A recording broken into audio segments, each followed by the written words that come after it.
Thank you for joining us today. Could you just tell us a little bit about yourself? Yes, of course. My name is Alex Spears, and I am the owner of Through the Decades Sports Cards and Gaming. We're located on corner of Taylorsville and Hurstbourne at the Stony Brook Shopping Center, right around the corner from Old Chicago Pizza. We originally opened up at the 1st of June, so we've been here about 9 months. We specialize in sports cards, Magic the Gathering, and Yu-Gi-Oh! Are there any kind of sports convention cards, places that you go to? That's actually kind of how the business started, along with our internet sales. We would go to sports card shows, conventions, etc., around the country. So generally, out of a 365-day year, I was on the road, about 300 of them, just traveling to different venues and stuff to either buy and sell cards, set up. So it was really cool. Got to see a lot of different places and do a lot of different things. Since the store's open, though, that has cut into my travels, but I do still manage to get out, a couple days a month to get out to a few different shows and pick up some new inventory, get some new ideas, and of course visit with other shop owners around the country that I'm known for years and kind of get their ideas and what they're doing and let them know what we're doing here. What is one of the biggest card shops conventions that you've gone to? There's actually one every year. It's called the National Sports Card Show. It rotates cities, but it's usually centrally Midwestern city, like a Chicago, something, Cleveland, something like that. When we go to those, it lasts all week. You're there for about 10 days by the time you're setting up and closing down. It'll have somewhere, I can't even remember. I want to say it was something like 140,000 people or something went up. So that is definitely our World Series event of the year. It happens, I believe it's every month in August, or every year in August. Should be enough right there. All right, Alex. After college, was it always a dream to run a sports card shop? Really, that dream started long before college. When I was probably 10 or 12 years old, I actually pulled all the clothes out of my dresser in my bedroom and had cards laid out in it, and had my own little card shop for my friends to shop at on the weekends so I could get their allowance money even then.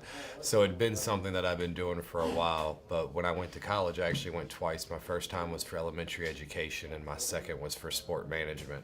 So I've had a lot of different jobs through the years, and then once I had enough money saved up, then I was able to actually open my dream and have my own store.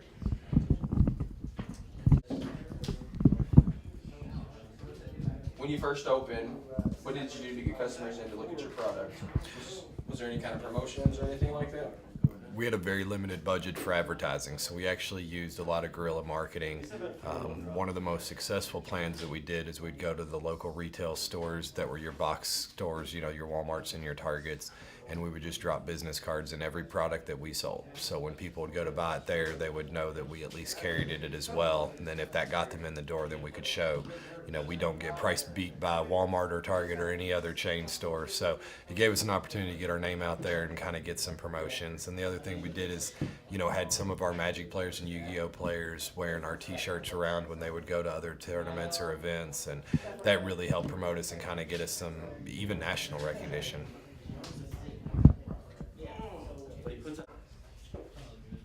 Was there ever any doubt that your store might fail? You can't say that there was never any doubt. I always knew that it would be successful over time, but there were definitely some lean days and weeks where you're relying on the goodness of others to have an extra slice of pizza or what have you for lunch. There was probably my favorite story at the very start was we'd been open a couple of months, so we'd paid a couple rent checks, we'd paid a couple of the big bills, and stocking the stores, that type of stuff. And I'd probably not had a phone call in about 2 days when my mom called, and I said, "You must have heard the noose tightening," because I was about to hang myself of both boredom and worry. But it just like I expected. It took a little bit of time. It took some patience and kind of learning the city and your customer base and kind of knowing what is successful and what is not. But thankfully, those worries only lasted a couple months, and after 10 months, it feels like it's gotten on the right track. How did you come up with the name Through the Decades? That was the hardest part, actually. For literally 20 years, I'd planned on doing this and gone through a bunch of stores. You'll actually be the first person to know. The reason I went with Through the Decades is because I have multiple business stores that I want to open.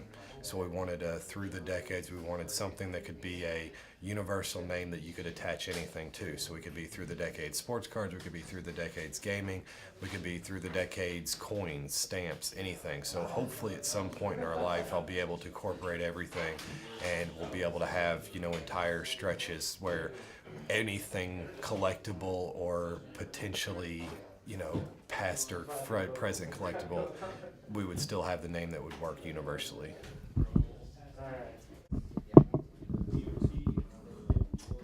There were always challenges when you opened a first store. What were some of the first challenges you faced? I think the biggest was knowing what to have and when to have it.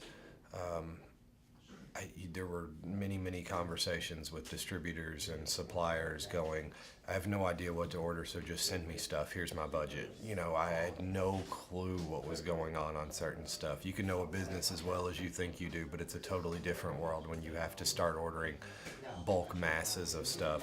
I think that was the biggest fear, and you start getting that bill every 7 days, and you're starting to be like, oh crap, maybe I got too much, and you have too little, and then it's that constant balancing act of making sure you don't have so much inventory that you break yourself and so little inventory that you lose out on sales. I think that's probably the biggest challenge. When you first started, did you think your business would be so successful after 10 months? To be honest with you, I think we've grown faster than I thought.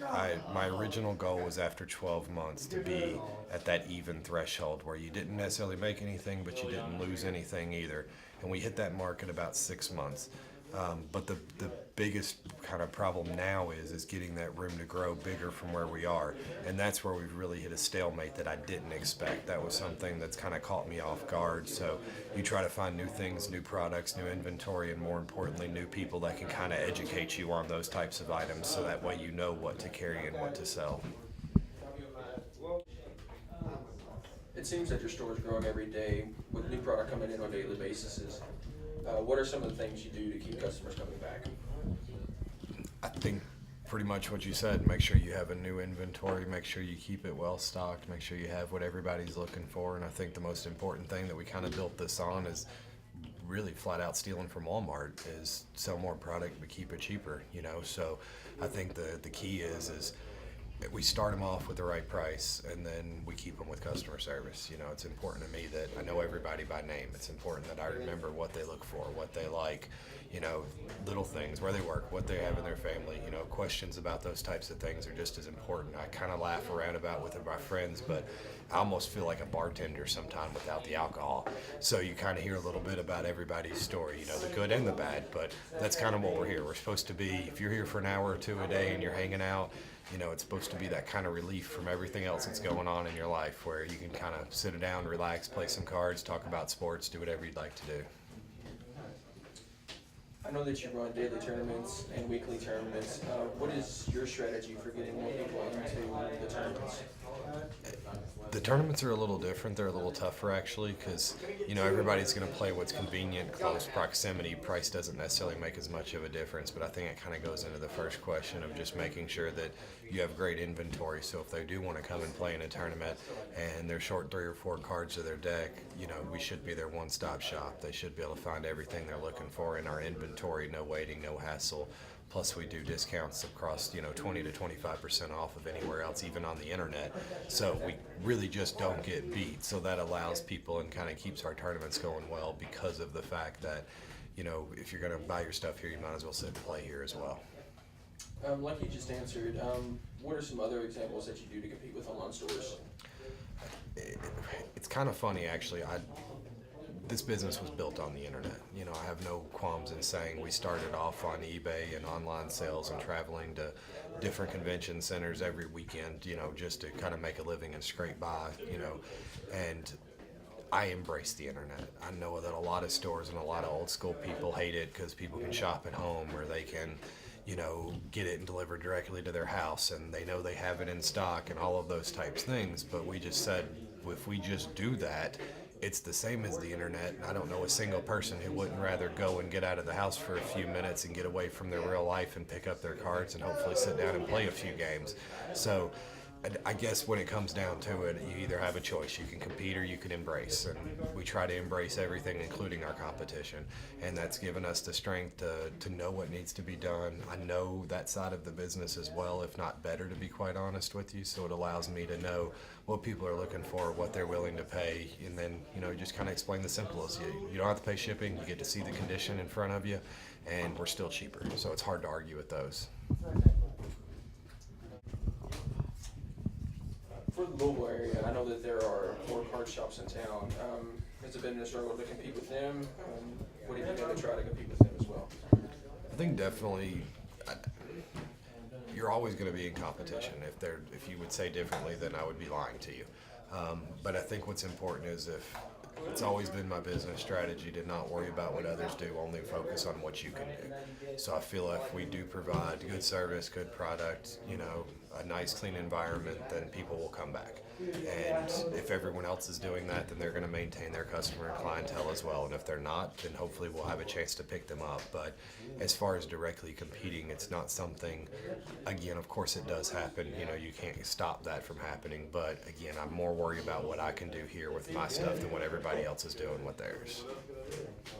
Being in a centralized location, do you ever get people who walk in and just are surprised that you're even here and what you sell? I'd probably get 2 or 3 of those a day where it's just people shocked. Like, I didn't know they still made sports cards, or, I thought that was a dying industry, or, I used to play Magic when I was a kid. And to be honest with you, they're my favorite customers because they may not spend anything, but we can sit there for 5 minutes and just remember childhood and past memories and old dried up stale gum that was in Topps packs that were 50 cents. And now, a pack of basic Topps is $2, and there's, $1,000 packs of sports cards. And I think it flabbergasts them to see how it's evolved and changed. And it's not just a kid's market anymore. Now it's generally an older clientele exactly like themselves who are reliving part of their old childhood or finding things that they wish they could have had when they were kids. And that turns into both a customer base and a great conversation.